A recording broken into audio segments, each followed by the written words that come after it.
Bonjour à tous et bienvenue pour cette interview avec Célia aujourd'hui qui sera donc intervenante aux Journées Arc-en-Ciel pour la deuxième fois. Merci Célia pour cette présence à nouveau, Journées Arc-en-Ciel pour cette deuxième édition. Merci à toi Florence. Et puis pour cette interview, voilà, où tu nous reçois dans un beau cadre. Oui, alors c'est vraiment un lieu, j'ai été guidée vers ce lieu en fait. Je me retrouve au bord d'une rivière, à habiter au bord d'une rivière qui est douce et salée. Donc avec les marées, il y a l'eau qui monte.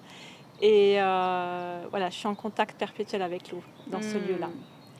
Et justement, donc, tu vas peut-être nous évoquer un petit peu ce qui t'a amené à être en contact avec l'eau. Comment tu es passé d'un métier entre guillemets à un autre, d'une voie à une autre finalement, qui t'amène aujourd'hui à transmettre d'une manière différente par rapport au passé. D'une voie à une autre, voilà, c'est exactement ça. Parce que tout a commencé en fait avec la voix X, la voix, voilà. J'ai toujours chanté pour m'équilibrer, on va dire, dans les situations qui étaient difficiles pour moi. Je viens d'une famille un petit peu compliquée. Et c'est vrai qu'au départ, j'étais traductrice et musicienne et j'ai quitté l'Allemagne, j'habite en Allemagne, parce que j'ai eu la visite d'êtres subtils qui m'ont demandé si j'étais prête à m'engager sur la voie de l'eau. Donc la voie E et X, parce que je me suis retrouvée à être guidée vers des sources et à chanter pour l'eau et à faire d'autres choses pour l'eau qui s'apparentait à des soins en fait, un petit peu, voilà. Donc aux Journées Arc-en-Ciel, tu vas nous proposer donc une conférence, c'est ça, à ce sujet? Oui, c'est ça. En fait, donc ce cheminement de l'eau m'a fait quitter l'Allemagne, m'a fait circuler pendant plusieurs années à travers toute la France, jusqu'à atterrir vraiment en Bretagne. Et là, j'ai senti qu'il y avait besoin de transmettre. Et c'est à partir de là aussi qu'on m'a demandé d'amener les gens vers l'eau, vers les fontaines, et à parler de la conscience de l'eau. Donc c'est ce que je vais faire aux Journées Arc-en-Ciel. Et donc à chaque fois que je parle de l'eau, ça change, ça se transforme. Parce que l'eau porte toutes les mémoires et en fait elle porte les mémoires de la Terre, elle porte des mémoires stellaires, elle porte des mémoires vraiment très très anciennes, mais elle porte aussi les mémoires des nouvelles informations qui descendent en fait, pour l'évolution, pour la transformation des consciences, etc. Donc il y a des gens comme moi qui transmettent en fait les fréquences subtiles dans l'eau et selon ce qui sera d'actualité pendant les Journées Arc-en-Ciel, et c'est ce que je transmettrai. Voilà, oui, parce que donc le lieu est fait pour ça aussi finalement. Il y a une fontaine qui s'y prête bien à côté. Voilà, donc, c'est une très très belle fontaine, merveilleuse. Donc on sera vraiment heureux que tu nous transmettes tout ça, parce que c'est ça en fait, hein, tu es une transmettrice de fréquences qui ne sont pas forcément accessibles pour tous, mais que toi tu nous permets finalement ce contact avec ces différentes fréquences et cette transmission aussi de messages finalement qui nous sont subtils aussi pour certaines personnes en tout cas. Donc merci pour cette contribution que tu fais aussi et que tu vas faire aux Journées Arc-en-Ciel. Et donc au niveau donc, de la conférence, est-ce qu'il y a quelque chose que tu vas... quel éclairage tu vas nous apporter en fait? Bien en fait, je vous avoue que je ne sais pas. Sans nous en dire trop. je ne sais pas parce que ça dépendra vraiment des énergies du moment et parce que tout ce que je transmets, que ce soit pendant des stages ou des conférences, ça ne se prépare pas. Parce que comme ça, je reste ouverte à recevoir ce qui traverse. Voilà. Ça sera juste. Donc après, il y a des éléments, je dirais, qui sont très souvent présents. C'est l'eau, la voix, oui, c'est vrai. l'importance de la voix, parce que la voix, c'est vraiment transmettre des fréquences. Et c'est aussi prendre sa place. C'est aussi vibrer ces vibrations d'essence, enfin d'origine, lorsqu'on apprend comment faire. Voilà. Et parce que il y a une thématique très largement répandue parmi les empathes, les personnes sensibles, c'est qu'on a tendance à absorber plutôt qu'à rayonner. Oui. Voilà. Et donc là, je parlais de ça, et sans doute, selon ce qui nous traversera, mais ça sera aussi la thématique au moins d'un atelier. Oui, parce que justement, il y a un atelier où tu voulais mettre ça en avant, la voix VOIX, Voilà. pour justement apprendre peut-être à mieux l'utiliser, ou en tout cas, voilà, nous transmettre justement ce que toi, tu as compris à travers cette voix. Eh bien, disons que j'ai pas vraiment... Enfin, ça s'est fait tout seul et j'ai observé. On va dire que j'étais dans l'observation et j'ai fini par voir ce qui se passait. Effectivement, ce que j'ai envie de transmettre, c'est comment devenir un canal le plus pur possible pour pouvoir, avec le meilleur instrument que nous possédons, c'est-à-dire notre corps, tout simplement, eh bien, de devenir ce que nous sommes déjà, mais voilà, c'est bon si on l'ouvre encore plus et si on apprend on va dire, d'aller vers la pureté et la puissance, et bien de devenir, comment devenir canal des fréquences les plus élevées, de nos fréquences aussi, des sens, de source, de la source, pour pouvoir rayonner ça dans le monde. Voilà. Parce que comme ça, on se sent bien, on est dans une fréquence vibratoire élevée et on ne joue pas le jeu des fréquences qui sont les courants qui traversent la planète et puis qui sont beaucoup dans l'émotionnel et le drame. C'est ça. Donc on arrive à ce moment-là à se reconnecter et à rayonner. Se reconnecter à sa source finalement intérieure.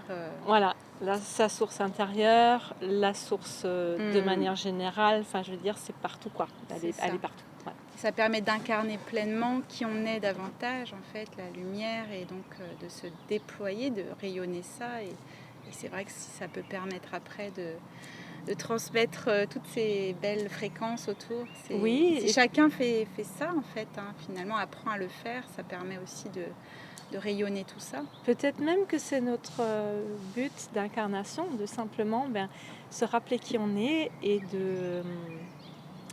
de vibrer et de transmettre sa propre fréquence, parce que tout à fait, surtout les personnes qui sont sensibles, qui sont déjà en chemin, comme tous ceux qui seront attirés forcément par les journées arc-en-ciel, eh bien elles ne sont pas venues pour rien sur cette planète et il y a simplement à rayonner qui on est. C'est ça. Et la voix est un merveilleux instrument. Voilà. Et qu'on a tous, finalement, qui est à la portée de tout le monde, parce que tout le monde l'a.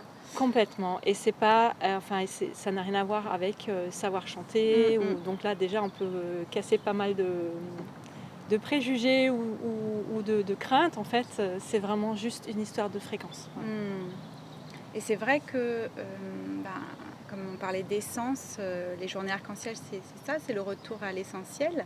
Et je vois que cette année, finalement, la voix s'invite naturellement aux journées arc-en-ciel, de par ce que toi tu vas proposer. Il y a Elodie aussi qui est donc coach vocal qui va venir parler de la voix.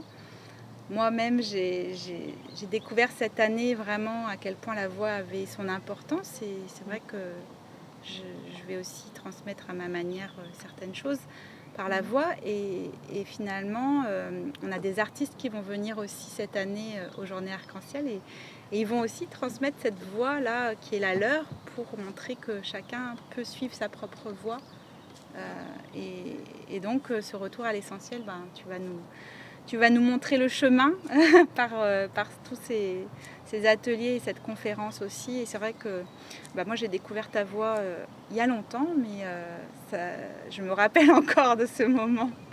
C'était lors d'un cercle de femmes avec une amie, et c'était très très fort, et vraiment c'est vrai que ça crée de belles libérations, et puis c'est vraiment des moments qu'on n'oublie pas, qui restent gravés.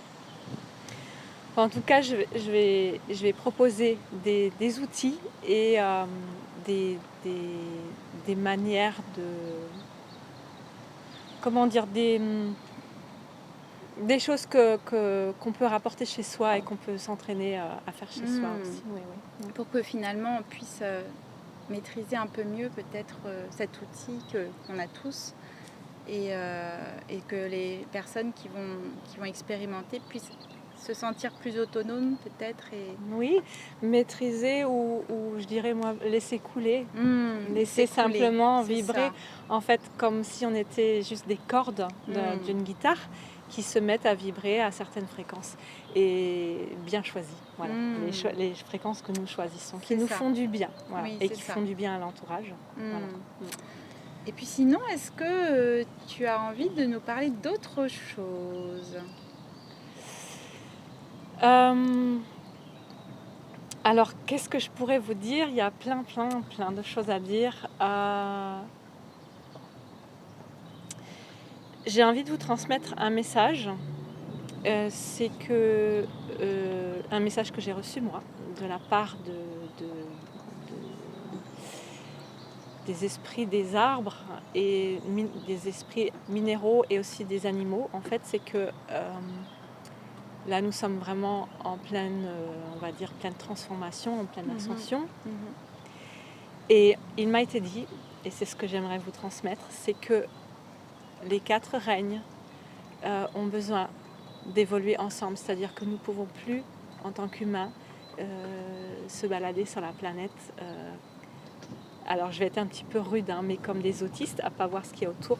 Et il est demandé qu'on s'unisse avec le règne animal, végétal et minéral, parce qu'ensemble, nous pourrons évoluer. Ça, c'est le message que j'aimerais transmettre. Et donc, c'est, je pense aussi pour ça qu'on me demande de faire une série de gouttes. Alors, la goutte que je porte là, c'est la goutte d'eau dorée. Donc l'eau dorée, c'est une eau particulière qui porte les informations pour la nouvelle Terre. Et depuis octobre, on m'a dit que maintenant, ça y est, l'humanité faisait la transformation en humanité cristalline de manière collective, même si de nombreuses personnes ont déjà fait des transformations avant. Maintenant, c'est collectif et donc on me demande de mettre un certain type de cristaux dans les nouvelles gouttes. Voilà. Et donc, ces cristaux qui s'appellent les Andara semblent jouer en ce moment un rôle important. Donc, voilà. C'est ce que j'aimerais bien vous... Voilà. En le nommant déjà, peut-être vous faire sentir l'énergie et vous transmettre aussi pendant les journées arc-en-ciel. Donc on aura cette occasion-là de pouvoir éventuellement recevoir ou voir cette goutte, c'est ça ? Alors oui, il y aura peut-être, j'espère, commandé dans tous les cas, mais il y aura 5 premières gouttes. Normalement, c'est ce que j'ai demandé, que ce soit prêt pour les journées arc-en-ciel, justement. Oui. Bon, et puis de toute manière, ça se fera sûrement... Voilà, comme ça sera juste. Oui, et puis comme ça permettra juste de sentir l'énergie, puis après on pourra commander, effectivement, si on se sent appelé. D'accord. Merci beaucoup pour cette interview, Célia. Merci. Et puis pour revenir cette année, ça me fait chaud au cœur. Avec grand plaisir, parce que j'avais beaucoup apprécié l'année dernière. Et puis, merci à toi. Et merci à tous ceux qui nous écoutent. Merci beaucoup. Rendez-vous aux Journées Arc-en-Ciel et merci de nous avoir écoutés pour cette interview. On vous dit au 10 et 11 juin, donc cette année. On sera ravis de vous retrouver. À très bientôt.